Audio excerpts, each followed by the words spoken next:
ఎన్నికల్లో ఇచ్చిన హామీ మేరకు ఆర్టీసీని ప్రభుత్వంలో విలీనం చేసి యూనియన్లను పునరుద్ధరించాలని ఏఐటీయూసీ ఆసిఫాబాద్ జిల్లా నాయకులు డిమాండ్ చేశారు.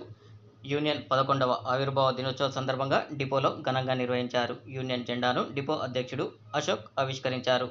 జిల్లా ప్రధాన కార్యదర్శి ఉపేందర్ మాట్లాడుతూ ముఖ్యమంత్రి ఆర్టీసీని ప్రభుత్వంలో విలీనం చేసి అపాయింట్మెంట్ డేను వెంటనే ప్రకటించాలన్నారు.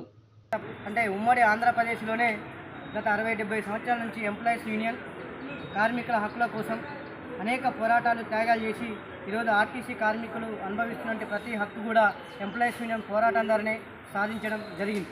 అలాగే మరి తెలంగాణ రాష్ట్రంలో కూడా రాష్ట్ర సాధనలో కూడా ఒక శరీరానికి గుండెకాయ ఎట్లాంటిదో అట్లా మరి తెలంగాణ రాష్ట్ర సాధనలో ఎంప్లాయీస్ అంటే ఆర్టీసీ ఉద్యోగులందరూ కూడా అగ్రస్థానం నుండి తెలంగాణ రాష్ట్రం సాధించుకోవడం జరిగింది.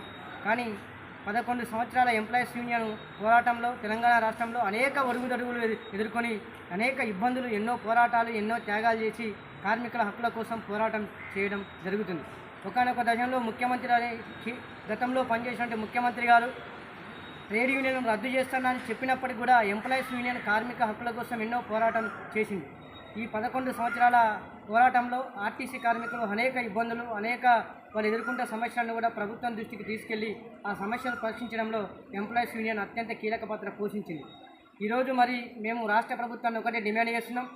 ఏదైతే ఎన్నికల సమయంలో ముఖ్యమంత్రి రేవంత్ రెడ్డి గారు ఆర్టీసీని ప్రభుత్వంలో విలీనం చేస్తామని చెప్పిండు, దాన్ని వెంటనే విలీనం చేసి అపాయింట్మెంట్ డేను ప్రకటించాలని ప్రధానంగా డిమాండ్ చేస్తున్నాం.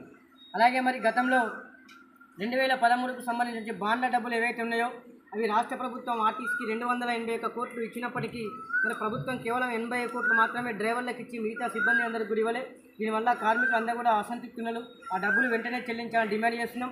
అలాగే గతంలో హైకోర్టు ఇచ్చిన తీర్పు మేరకు అంటే ఈ ట్రేడ్ యూనియన్ అందరూ కూడా రికగ్నైజ్ చేయాలని, అంటే గుర్తింపు సంఘం ఎన్నికలు పెట్టాలని కోరుతున్నాం. అలాగే కారుణ్య నియామకాలు కూడా వెంటనే నియమించాలి, అంటే రెగ్యులర్ చేయాలి. వాటిని కూడా ఏదో ప్రొహిబిషన్ పీరియడ్ అని 2 సంవత్సరాలు 3 సంవత్సరాలు పెట్టిన వీళ్ళకి రావాల్సిన CCS డబ్బులు కానివ్వండి, అలాగే వీళ్ళకు ఆ CCSలో కూడా ఎన్నికలు, అలాగే ఇతర హక్కులు ఏవైతే ఉన్నాయో ఈ హక్కులను కూడా వెంటనే ఈ రాష్ట్ర ప్రభుత్వం వెంటనే చేయాలని డిమాండ్ చేస్తున్నాం.